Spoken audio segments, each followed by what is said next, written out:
Assalamu alaikum wa rahmatullahi wa barakatuh. I would like to welcome all of you to our new course, EE370, Analog and Digital Communication Systems. Not only this course is very important in your studies in electrical engineering, but this course is also very interesting, very interesting. Why is that? Because you are going to study practical systems that you see in your life. You are going to understand how these systems work in real life, such as the radio AM amplitude modulation, FM radio, PM, and some digital communication systems also towards the end of the course. When we study communication systems, there are two types of studying communication systems. The first type is to understand how these systems work, how they work. And this is what we are going to do in our course here, in the EE370. And in order to understand how communication systems work, we need to review some concepts from the Signals and Systems course. So, the Signals and Systems course is a prerequisite.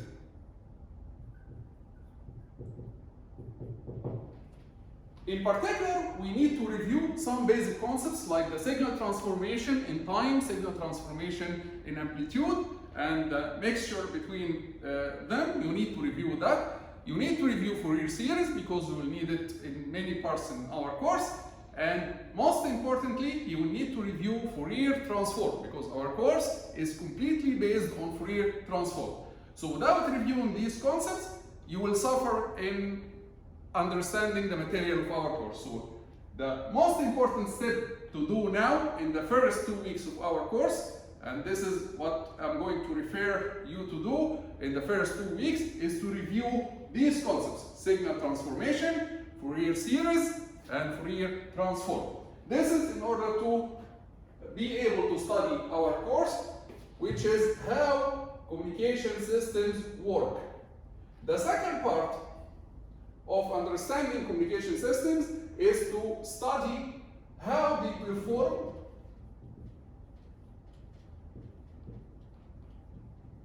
in the presence of noise.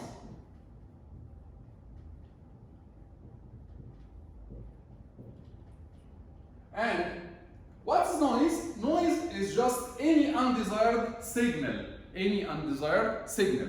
Where does noise come from? It comes from many sources. Any electromagnetic signal around you, it is considered as noise. So, for example, if you are communicating with somebody else and some colleague beside you is using his cell phone, the signal of your colleague, the signal of the other cell phone is causing noise to your signal. It's causing interference, or here for simplicity we are going to call the interference, we are going to call it noise. Any electromagnetic signal that is generated from motors, generators around you, from the transmission lines, power transmission lines, when they transmit the power in the transmission lines, they cause electromagnetic signals which will represent noise to your system.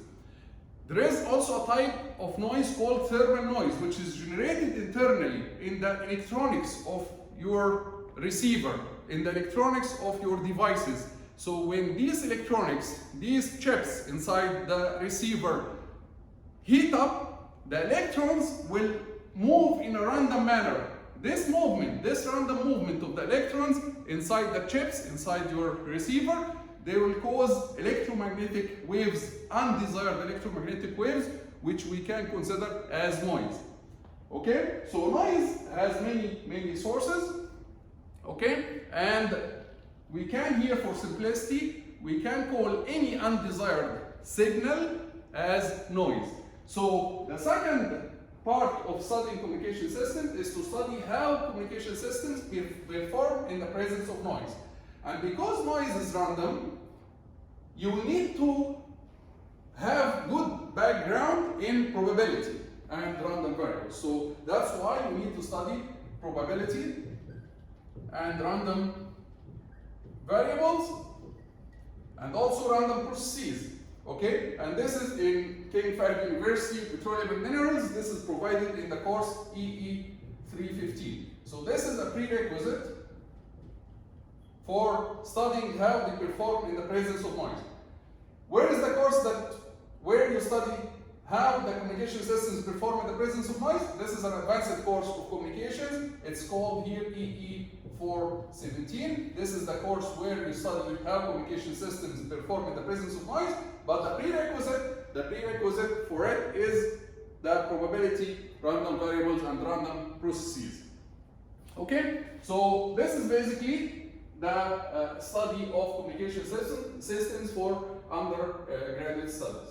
Okay, for graduate studies, there are more advanced levels of studying communication systems. Okay, let's start by asking, what's the communication system? A communication system is a system that transfers information from one point, called the transmitter, to another point, called the receiver. And these 2 points can be in space, in different places. For example, the transmitter is here and the receiver is there. Or it can be, these 2 points can be in time. So when you save information on a DVD, for example, and then after 1 or 2 years, you retrieve this information, this is called communications in time. So, communication system is a system that transfers information from one point to another point, whether these points are in space or in time. Okay? Let's now plot a simple block diagram of a communication system. What's the first block of a communication system? What do you expect? It's the source of information. For example, when you speak, you are generating information, right? Your voice represents information that you want to transmit to another place. And by the way, communication systems can be mechanical communication systems, can be electrical communication systems, it can be many things. However, in electrical engineering, we focus on electrical communication systems. Those communication systems that use electric signals to transmit information. So the first block of a communication system is called the source of information, which for simplicity it can be yourself. When you speak, this is you. When you speak, then you represent the source of information. However, when you speak, your voice signal, it's called an acoustic wave. And acoustic wave is not an electromagnetic wave. It's not an electric wave. It's a mechanical wave. So the acoustic wave, it's a mechanical wave.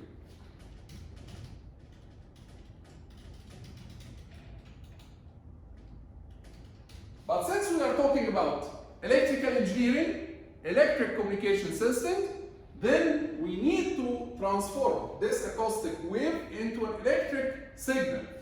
And the way to do that is to use a transducer, something called the transducer. A transducer converts the mechanical wave, your acoustic wave, into an electric signal, which is what in practice here, with respect to the voice signal, the transducer would be a microphone, right?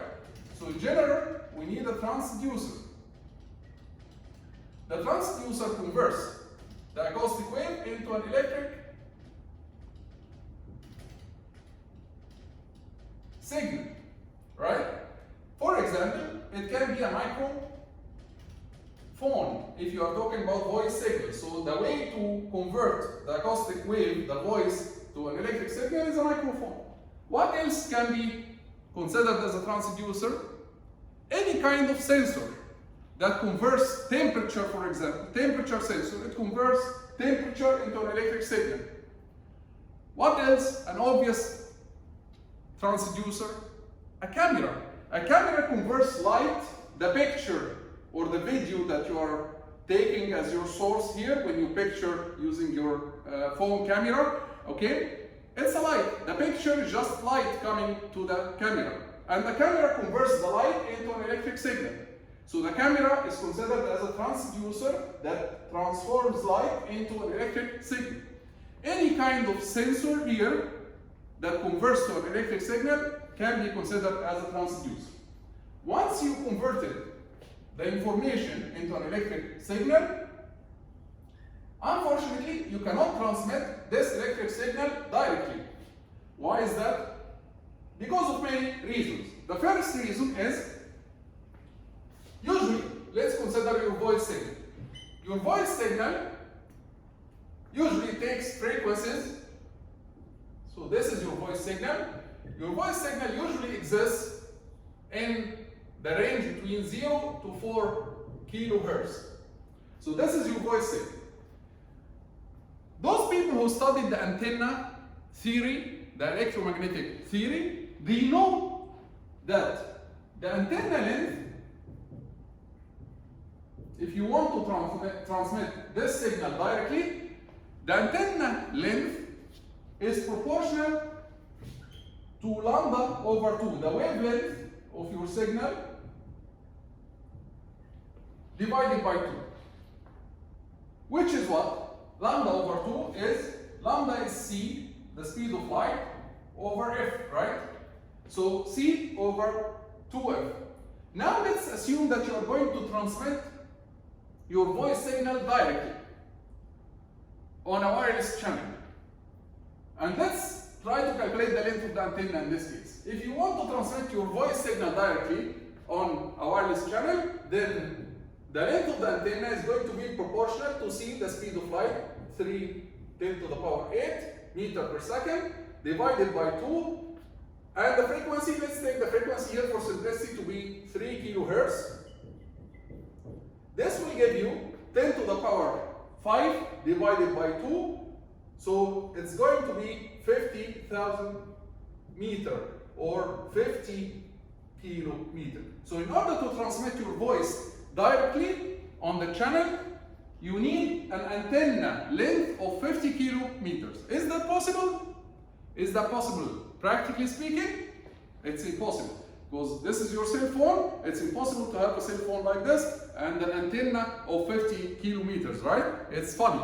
So you cannot transmit your signal directly on a wireless channel. That's why your signal so far here, it's not ready to be transmitted.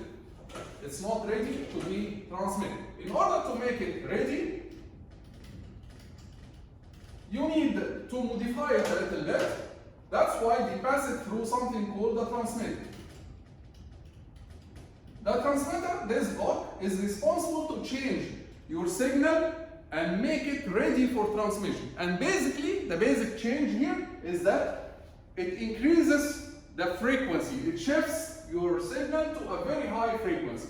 And when you shift your signal to a very high frequency, the antenna length is going to be decreased.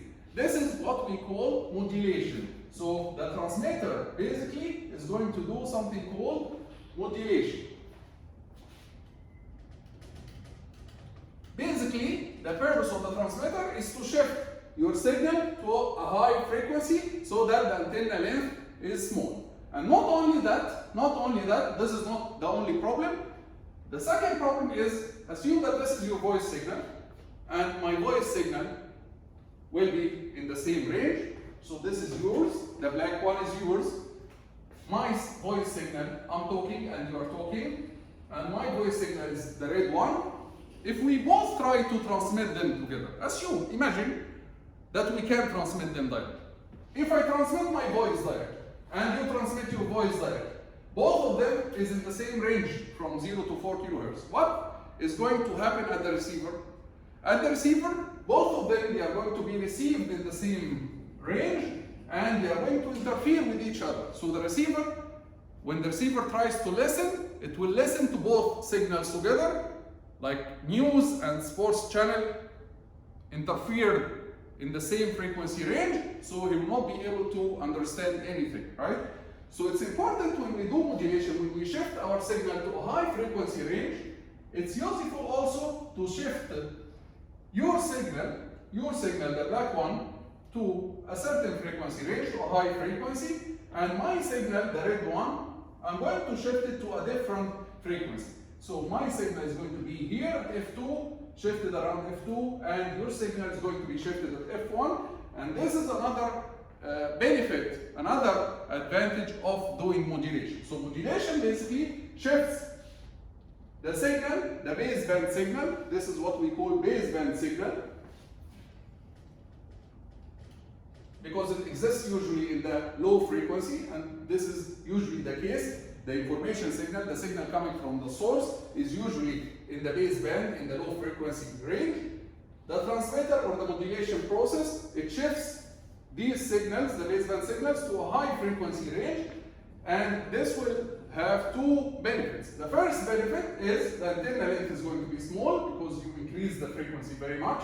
The second benefit is you can transmit multiple signals, each one at a different frequency range, and hence they will not interfere together. This is what we call modulation. And then once the signal is ready, you can transmit it over something called the channel.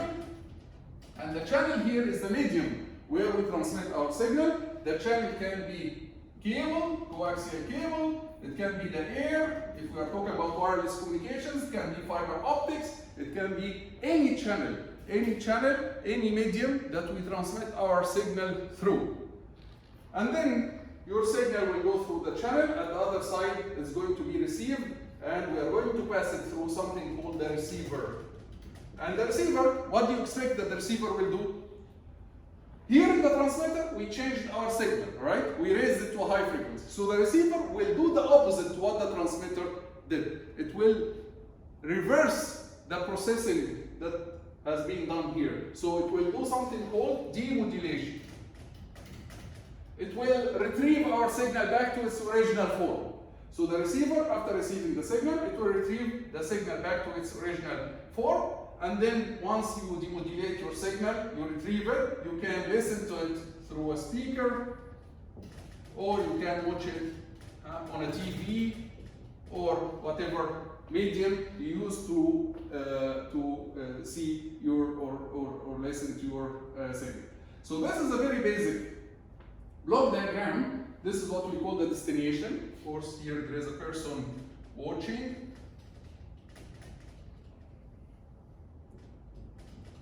Okay, this is what we call the destination. Okay, so this is a very basic block diagram. Of course, the noise mostly comes through the channel. So here there will be noise, and there will be noise, internal noise or thermal noise in the receiver. Thermal noise inside the receiver, and other noise, undesired signals coming from the channel. Okay? So this is a very basic block diagram of a communication system. We'll stop here in this video, and next video we continue with next material.